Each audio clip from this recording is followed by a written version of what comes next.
ஸ்ரீமதே ராமானுஜாய நமஹா.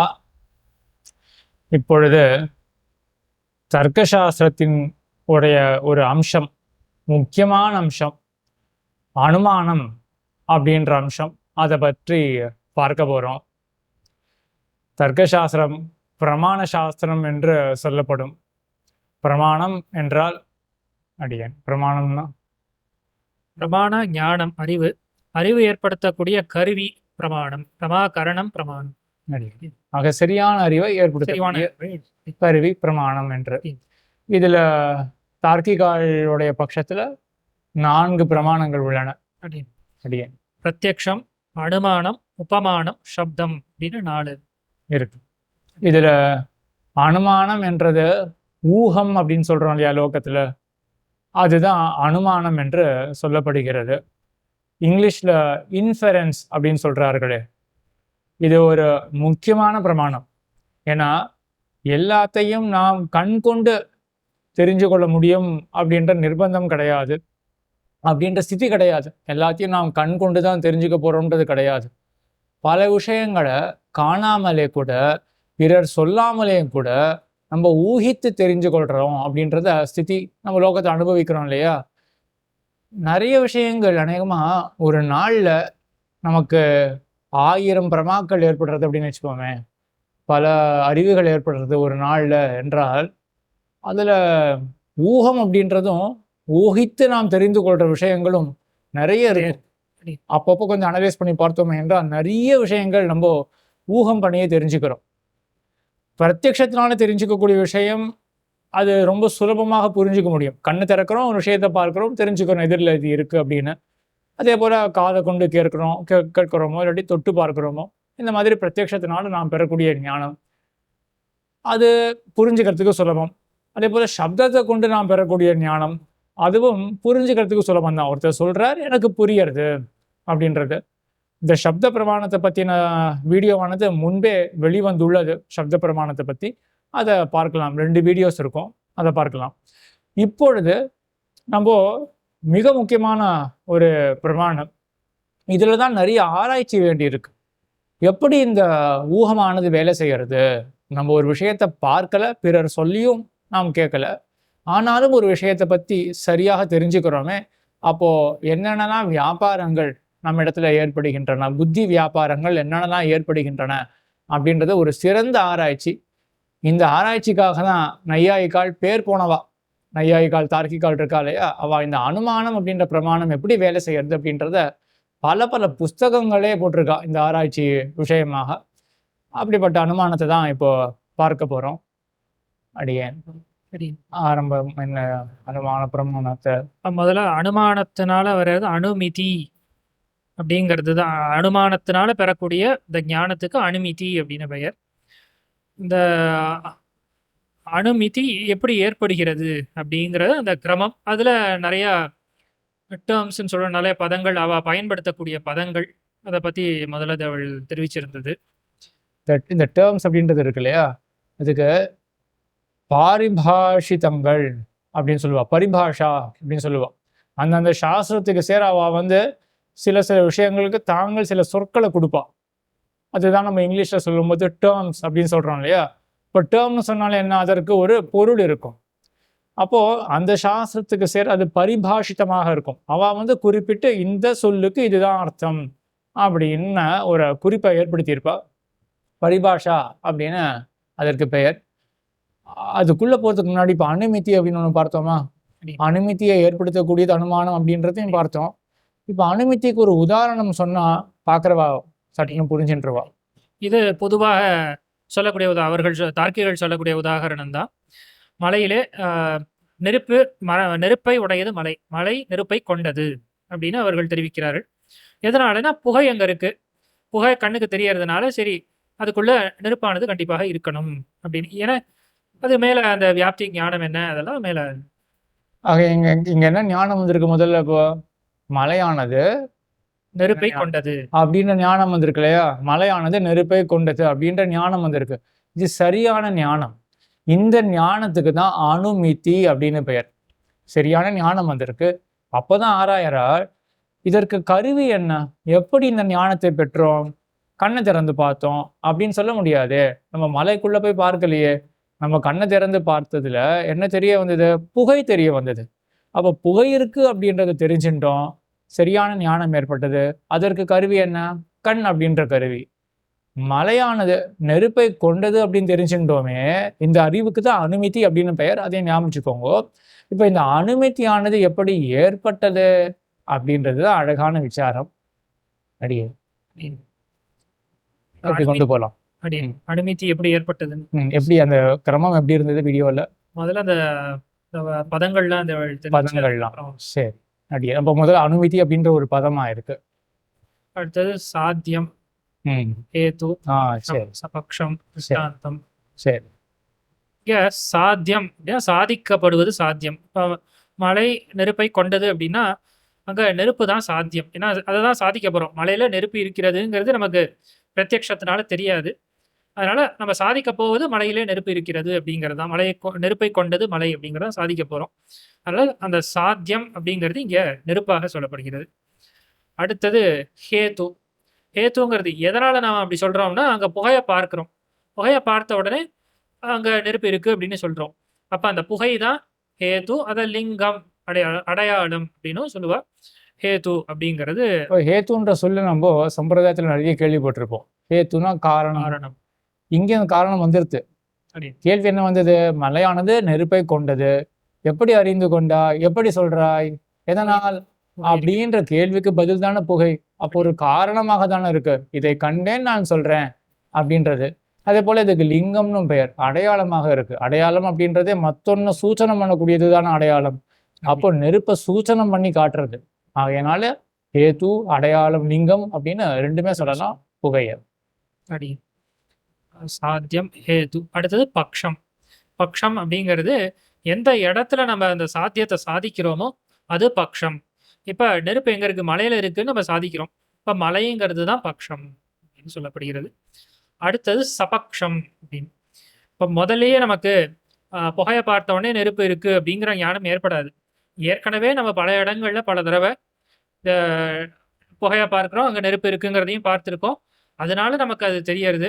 ஏற்கனவே நாம் எந்த இடத்துல சாத்தியத்தை பார்த்திருக்கோமோ அந்த இடம் சபக்ஷம் அப்படின்னு சொல்லப்படுகிறது. சாத்தியம்னா இந்த இடத்துல நெருப்பு. நெருப்பை ஏற்கனவே எங்க பார்த்திருக்கிறோம்னா அது திருமடப்பள்ளி, சன்னதி திருமடப்பள்ளிகள்ல பார்த்திருக்கலாம். மற்ற இடங்களையும் பார்த்திருக்கலாம். அது சபக்ஷம் அப்படின்னு சொல்லப்படுறது. இது சபக்ஷம். அடுத்தது திருஷ்டாந்தம் அப்படின்னு ஒண்ணு. இது என்னன்னா சாத்தியத்தையும் ஹேத்துவையும் ஒரே இடத்துல பார்த்தால் அது அந்த இடம் எந்த இடத்துல இருக்கோ அந்த இடம் திருஷ்டாந்தம் அப்படின்னு சொல்லப்படுகிறது. அதாவது இந்த உதாரணத்துல நெருப்பும் புகையும் சேர எந்த இடத்துல இருக்கிறதோ அந்த இடம் திருஷ்டாந்தம் அப்படின்னு சொல்லப்படுகிறது. இதுவும் திருமடப்பள்ளினே சொல்லலாம். ஏன்னா அங்க ரெண்டுமே இருக்கிறபடியினால அந்த அந்த இடத்தையும் நாம் வைத்துக் கொள்ளலாம். இப்ப சபக்ஷமும் திருஷ்டாந்தமும் ரெண்டும் ஒண்ணுதானே அப்படின்ற மாதிரி தோன்றலாம். ஒரு வாசி இருக்கு. அதுல சபக்ஷத்துல வெறும் சாத்தியம் இருந்தா போதும். திருஷ்டாந்தத்துல ஹேத்துவும் கூட இருக்கணும். இப்போ மடப்பள்ளி இருக்கு. மடப்பள்ளியில சாத்தியம் நெருப்பு, அதே போல புகை, அதுதான் ஹேத்து. ரெண்டுமே சேர காண்றோம். ஆகையினால் அது திருஷ்டாந்தம். அது சபக்ஷமும் கூட. எது எதுலாம் திருஷ்டாந்தமா இருக்குமோ அது கண்டிப்பா சபக்ஷமாக இருக்கும். ஆனா எது எதுலாம் சபக்ஷமோ அது திருஷ்டாந்தமாக இருக்க வேணும் அப்படின்ற அவசியம் கிடையாது. சபக்ஷத்துக்கு என்ன விளக்கம் பார்த்தோம், என்ன டெஃபினிஷன் பார்த்தோம்? சாத்தியம் எங்க இருக்கோ அவ்வளவுதானே.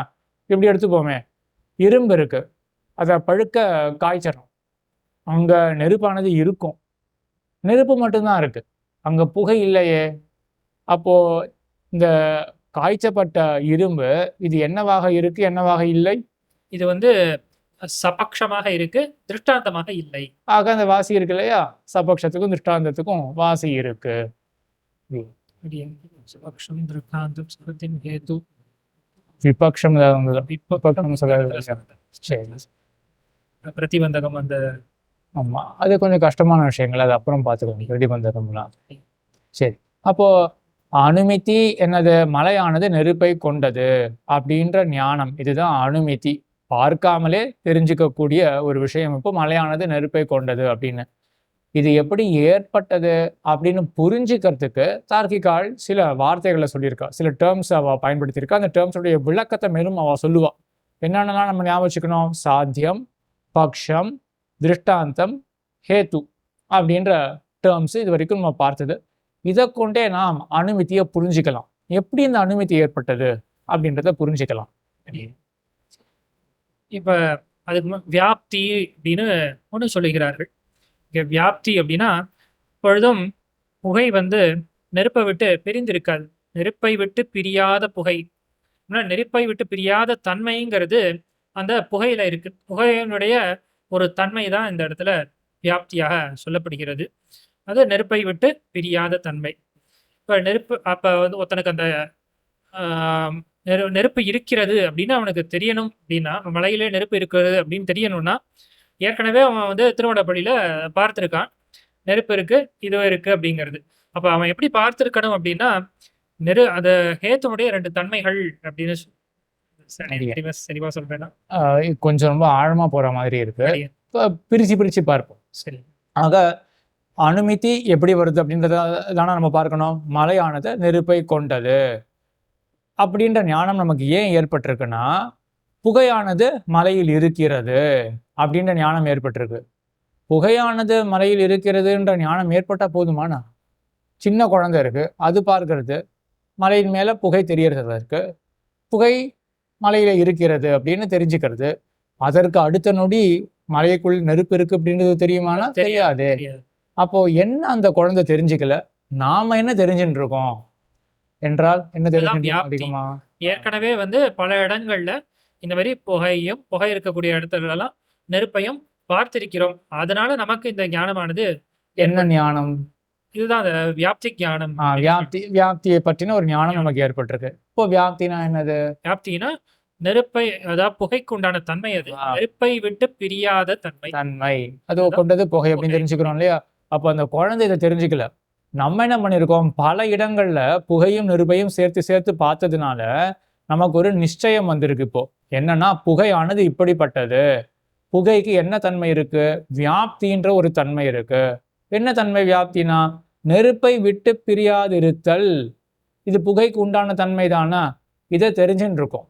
புகை எப்படி இருக்கும் அப்படின்னா, நெருப்பை விட்டு பிரியாது அப்படின்றத தெரிஞ்சுட்டு இருக்கிறதுனால இப்போ நம்ம மலையின் மேல புகையை பார்த்தோமே என்றால், நெருப்பை விட்டு பிரியாத புகையை கொண்டது மலை அப்படின்னு நமக்கு தோணும்.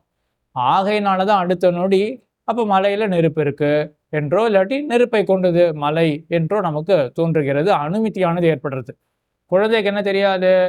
நெருப்பை விட்டு பிரியாத தன்மை புகையில இருக்கு அப்படின்றது தெரியாது. ஆகையினால் அதற்கு அனுமதி ஏற்படல. இப்போ இந்த வியாப்தி ஞானம் எப்படி ஏற்பட்டுறதுன்றத அடுத்தது அந்த 2 தன்மை சொல்லிட்டு சரி. இப்போ வந்து புகை, நெருப்பு. புகை இருக்கக்கூடிய, அதாவது புகை வந்து நெருப்பு, புகை இருக்கக்கூடிய இடத்துல எல்லாம் நெருப்பு இருக்கு அப்படிங்கிறது ஒரு விஷயம். இன்னொன்னு, எங்கெல்லாம் நெருப்பு இல்லையோ அங்க புகை இருக்கக்கூடாது. இதை எப்படி சொல்றான்னா, சாத்தியத்தோடு இருக்கணும், சாத்தியம் இல்லாத இடத்துல இருக்கக்கூடாது. சாத்தியம்ங்கிறது இங்க நெருப்பு. நெருப்பு இருக்கக்கூடிய இடத்துல புகை இருக்கலாம், நெருப்போட சேர்ந்து இருக்கணும் புகை. நெருப்பு, அதாவது சாத்தியம் இல்லாத இடத்துல, நெருப்பு இல்லாத இடத்துல இந்த புகையானது காணப்படக்கூடாது. அப்படி கண்டுட்டோம் அப்படின்னா அந்த வியாப்தி ஞானமானது ஏற்படாது. சரி. அப்போ நெருப்பை விட்டு ஒரு இடத்துல நம்ம புகையை தனித்து பார்க்கிறோம் அப்படின்னு வச்சுப்போமே, சாத்தியம் இல்லாத இடம், அதாவது நெருப்பில்லாத இடம் ஒரு இடத்துல புகையை மட்டும் நம்ம காண்றோம்னு வச்சுப்போமே, அப்ப என்ன ஆகும்னா, நெருப்பை விட்டு பிரியாதது புகை அப்படின்னு நமக்கு தோணாது இல்லையா? அப்ப விட்டு பிரியாத தன்மை, அதான் வியாப்தி, அதை கொண்டது புகை அப்படின்ற நினைவு நமக்கு வர வாய்ப்பே கிடையாது. எப்போ? நெருப்பை விட்டு ஒரு இடத்துல புகையை பார்த்தோமே என்றால். அப்போ நெருப்பை விட்டு பிரியாதது புகை அப்படின்ற ஞானம் நமக்கு வர வேண்டும்னா 2 அம்சங்கள் வேண்டி இருக்கு. என்ன 2 அம்சம்னா, நெருப்போட கூட சேர்த்து புகையை பார்த்துருக்கணும், இது ஒரு அம்சம். மற்றொன்று என்னன்னா, பார்த்திருக்க கூடாது. எதை பார்த்திருக்க கூடாது? நெருப்பு இல்லாத இடத்துல புகையை பார்த்திருக்க கூடாது. இந்த 2மே வேண்டி இருக்கு. இப்படி 2 அம்சங்களும் கூடிற்ற என்றால் அப்ப நமக்கு என்ன ஞானம் ஏற்படுறது? வியாப்தி ஞானம் ஏற்படும். அதை தமிழ் விளக்கும் பொழுது வியாப்தி ஞானம்ன்றது என்னது? இப்போ நெருப்பை விட்டு பிரியாத அந்த புகையினுடைய தன்மை, அது வியாப்தி. அவ்வளவுதான். அது ஏற்பட்டிருக்குங்கிறத அந்த ஞானம், அதை பத்தின ஞானம். அவ்வளவு தூரம் போக வேண்டாம். வியாப்தி ஞானம் அப்படின்றது இங்க என்ன அப்படின்னா, நெருப்பை விட்டு பிரியாதது புகை. அதுவே போதும். அப்படிப்பட்ட தன்மையை கொண்டது அப்படின்றது வியாப்தியை பற்றின ஞானம். இதான் அந்த ஞானமே. வியாப்தியை பற்றின ஞானம். வியாப்தி ஞானம் எனக்கு ஏற்பட்டிருக்கு அப்படின்றது வேற. அது அணு விவசாயத்துல போயிடும். வியாப்தியை பற்றின ஞானம்னா இவ்வளவுதான். நெருப்பை விட்டு பிரியாத தன்மையை கொண்டது புகை அப்படின்ற ஞானம். இது இப்ப ஏற்பட்டிருக்கு. மறுபடியும் சொல்றேன், இந்த ஞானம் ஏற்படுவதற்கு 2 அம்சம். என்னது? நெருப்போட கூட சேர்த்து புகைய சில இடங்களை பார்த்திருக்கணும். அது ஒரு அம்சம் வேண்டியது. மத்தொன்னு என்ன? நெருப்பில்லாத இடத்துல புகையை பார்த்திருக்க கூடாது. ஓரிடத்துல கூட நம்ம எங்கேயாவது புகையை, நெருப்பில்லாத இடத்துல புகையை பார்த்தோமே என்றால் அப்ப என்ன ஞானம் வராது? நெருப்பை விட்டு பிரியாதது புகை அப்படின்ற ஞானம் வராது இல்லையா? அப்படின்றத தார்க்கிகால் இப்படி யோசிச்சு 2 காரணங்கள் காட்டுறான். இது 2 இருந்தாதான் நெருப்பை விட்டு பிரியாதது புகை அப்படின்ற ஞானம் நமக்கு வரும் என்று வியாப்தி ஞானம் வந்தாயிருத்து. இந்த வியாப்தி ஞானத்துல அதுக்கு சாத்திய சாமானாதிகரண்யம், சாத்தியாபாவ அசாமானாதிகரண்யம் அப்படின்னு ஒரு ஞானம் ஏற்படணும், ஒரு ஞானம் இருக்கக்கூடாது. அதாவது சாத்தியத்தோடு இருக்கிறது, அந்த ஹேத்துவானது சாத்தியத்தோடு இருக்கிறதுங்கிற ஞானம் ஒண்ணு வேணும். அது அடுத்தது சாத்தியம் இல்லாத இடத்தில் புகை அந்த ஹேத்து இருக்கிறது என்கிற ஞானம் இருக்கக்கூடாது அப்படின்றது. இது கொஞ்சம் கடினமான விஷயம். 2-3 தடவை கேட்டா வந்துடும். அது சாத்திய சாமானாதிகரணத்தை பற்றின ஞானம். சாத்தியத்தோட கூட சேர்த்து ஹேத்துவை பார்த்திருக்க வேண்டும். அது ஒண்ணு. சாத்திய அசமானாதிகரண ஞானாபாவகா. சாத்தியத்தோட சாத்தியமில்லாத இடத்துல இது இருக்கிறது அப்படின்ற ஞானம் இருக்கக்கூடாது. இந்த 2ம் வேணும். அப்படி இருந்ததே என்றால் அப்போ நெருப்பை விட்டு பிரியாதது புகை அப்படின்ற ஞானம் நமக்கு ஏற்படும் என்று. அதற்கப்புறம் இப்போ நெருப்பை விட்டு பிரியாத ஞானம் அப்படின்றது, நெருப்பை விட்டு பிரியாதது புகை அப்படின்ற ஞானம் நமக்கு ஏற்பட்டிருக்கு. பராமரிஷம். அதுக்கப்புறம் அந்த மலையை பார்க்கிறோம், மலையில புகை தெரியறது. அப்ப ஏற்கனவே நமக்கு அந்த வியாப்தி ஞானம் இருக்கு, அது நினைவுக்கு வருது. ஸ்மரணம், வியாப்தி ஸ்மரணம் ஏற்படுறது, நினைவுக்கு வருது. ஓ, புகையை பார்க்கிறோமே, அப்ப கண்டிப்பாக அதோட கூட விட்டு பிரியாது தானே, நெருப்பை விட்டு பிரியாது தானே புகை. அப்ப நெருப்பை விட்டு பிரியாத புகையானது மலையிலே. க்ஷமிக்கலாம், முன்னாடி ஒரு விஷயம் தப்பா சொல்லிட்டேன். ஒண்ணு சாத்திய சாமானாதிகரண ஞானம் வேணும், அப்புறம் சாத்தியாபாவ சமானாதிகரண ஞானத்தை இருக்கக்கூடாது. நான் சாத்திய அசமானாதிகரணம் அப்படின்னு சொல்லிட்டேன். சாத்தியாபாவ சமானாதிகரணமானது ஹேத்து அப்படின்ற ஞானம் இருக்கக்கூடாது. இங்க பராமரிஷம் அப்படிங்கிறத இப்ப பார்த்துட்டு இருக்கோம். பராமரிஷம்ங்கிறது இப்ப நெருப்ப, அதாவது புகையை பார்க்கிறான் மலையில. பார்த்த உடனே அந்த புகையோட தன்மை வியாப்தி ஞானம் அவனுக்கு ஏற்கனவே இருக்கு. அதாவது நெருப்பை விட்டு பிரியாதது புகை அப்படிங்கிற ஞானம் அவனுக்கு ஏற்கனவே இருக்கு. அதனால அந்த வியாப்தியினுடைய ஸ்மரணம், நினைவானது அவனுக்கு வருது. வந்த உடனே ஓ, அங்க புகை இருக்கே, இப்ப புகையை விட்டு நெருப்பை விட்டு பிரியாத புகை, அப்ப நெருப்பை விட்டு பிரியாத புகையை கொண்டது இந்த மலை அப்படிங்கிற ஞானம். இதுதான் பராமரிஷம் அப்படிங்கிற ஒரு ஞானம். இதத்தான் அனுமானம் அப்படின்னு சொல்றோம். இதுதான், இதுக்கு அடுத்த க்ஷணத்துலதான் அந்த அனுமதியானது ஏற்படுது. ஆக மலை இந்த நெருப்பை கொண்டது அப்படின்ற ஞானம் ஏற்படும். ஆக இதான் தார்க்கிகால் பண்ண ஆராய்ச்சி. இப்போ நம்மளுடைய புத்தி பிரகாரத்தை அவ ஆராயற, கண்ணால பார்க்கல, ஆனா நமக்கு தோன்றது என்ன? தோன்றது மலையானது நெருப்பை கொண்டது அப்படின்ற ஞானம் ஏற்படுறது இல்லையா? எப்படி? கண்ணால பார்க்கலையே. அப்போ புத்திக்கு ஏதோ வியாபாரம் நடந்திருக்கு. என்ன பண்ணிருக்கு? கண்ணை கொண்டு நம்ம புகை இருக்கு அப்படின்றத தெரிஞ்சுட்டு இருக்கோம். புகை இருக்கு அப்படின்னு பிரத்யட்சமா தெரிஞ்சுக்கவே புகையை பற்றின ஞாபகம் நமக்கு வருது. முன்கூட்டியே நம்ம புகையை எப்படி அறிஞ்சிருக்கோம்? நெருப்பை விட்டு பிரியாதது, அந்த தன்மையுடன் கூடியது புகை அப்படின்னு அறிஞ்சிருக்கோம் இல்லையா? இப்ப நமக்கு அந்த ஞாபகம் வருது, நெருப்பை விட்டு பிரியாத புகை அப்படின்ற ஞாபகம் வருது. கண் கூட என்ன பார்க்கிறோம்? அப்படிப்பட்ட புகை மலையில இருக்கு அப்படின்னு பார்க்கிறோம். எல்லாத்தையும் சேர்த்து நமக்கு என்ன ஞானம் வருது அப்படின்னா, நெருப்பை விட்டு பிரியாத புகையை உடையது மலை அப்படின்ற ஞானம் வருது. இதுதான் அடுத்த நொடியில என்ன ஞானத்தை ஏற்படுத்துறது அப்படின்னா, மலையானது நெருப்பை கொண்டது அப்படின்ற ஞானத்தை ஏற்படுத்துறது. இவ்வளவு அழகான ஆராய்ச்சி பண்ணி வச்சிருக்கா. ஆகதான் அந்த பராமர்ச ஞானம்ன்றது. இது ஸ்வார்த்த அனுமானம் அப்படின்னு நமக்கு அந்த அனுமானம் ஏற்படக்கூடிய அந்த கிரமமாக. அதை பத்தி அடுத்த வீடியோல வேணா பார்க்கலாமா? ஆக இப்போதைக்கு என்ன பார்த்துருக்கோம்னா, பராமர்சம் அப்படின்ற ஒரு ஞானம். நெருப்பை விட்டு பிரியாத புகை மலையில் இருக்கிறது அப்படின்னோ, இல்லாட்டி நெருப்பை விட்டு பிரியாத புகையை கொண்டது மலை அப்படின்ற ஒரு ஞானம் நமக்கு ஏற்பட, அது என்ன பண்றது அப்படின்னா, நமக்கு மற்றொரு ஞானத்தை ஏற்படுத்துறது. மலையானது நெருப்பை கொண்டது அப்படின்ற ஞானத்தை நமக்கு ஏற்படுத்துறது. புகையை மட்டும் பார்த்துருக்கோம், புகையினுடைய ஒரு தன்மை ஞாபகத்துக்கு வருது. அது என்ன பண்றது அப்படின்னா, நமக்கு நெருப்பை பற்றின ஒரு ஞானத்தை ஏற்படுத்துகிறது அப்படின்றதான் இந்த அனுமானத்தினுடைய பிரகாரம். அனுமிதி அப்படின்றது கடைசியா வரக்கூடிய ஞானம், மலையானது நெருப்பை கொண்டது அப்படின்ற ஞானம். இதுலயே இந்த விசேஷ பிரகார பாவத்தை மாத்திருவா. 2 விதமாவும் சொல்லுவா. மலையானது நெருப்பை கொண்டது அப்படின்னு சொல்லுவா, மலையில் நெருப்பு இருக்கிறது 2 விதமாகவும் சொல்லுவா. அதற்கு ஒத்ததாக பராமர்சம், அதுக்கு முன்னொடியில் இருக்கக்கூடிய ஞானம் எப்படி இருக்கும் அப்படின்னா, நெருப்பை விட்டு பிரியாத புகையை உடையது மலை அப்படின்னு இருக்கும். இல்லாட்டி மலையில் நெருப்பை விட்டு பிரியாத புகை இருக்கிறது அப்படின்னும். ஏதோ ஒரு விதத்துல புகையை பார்க்கிறோம், புகையினுடைய தன்மை நமக்கு ஞாபகம் வருது, அடுத்த நொடியில நாம் உள்ள நெருப்பு இருக்கு அப்படின்றது தெரிஞ்சுக்கிறோம் அப்படின்ற இந்த அனுமான பிரகாரத்தை இந்த வீடியோல பார்த்தோம். அடுத்ததுல என்ன பார்க்கலாம்னா, ஸ்வார்த்த அனுமானம், பரார்த்த அனுமானம் அப்படின்ற விபாகம் இருக்கு, வேறுபாடு இருக்கு. என்னன்னா, நமக்குன்னு நம்ம ஊகம் பண்ணிப்போம், அது ஸ்வார்த்த அனுமானம். நாமே தெரிஞ்சுக்கிறோம், நாம் தெரிஞ்சின்ற விஷயத்த பிறருக்கு பிரதிபாதனம் பண்றோம், அவர்களுக்கு புரிய வைக்கிறோம், அதுவும் ஒரு ஊகத்தில் தான் அடங்கும் அப்படின்றத தார்க்கிகால் காட்டுறா. ஸ்வார்த்தம் பரார்த்தம் என்று. அதை பத்தி அடுத்த எபிசோட்ல பார்க்கலாம். ஸ்ரீமதே ராமானுஜாய நமஹ.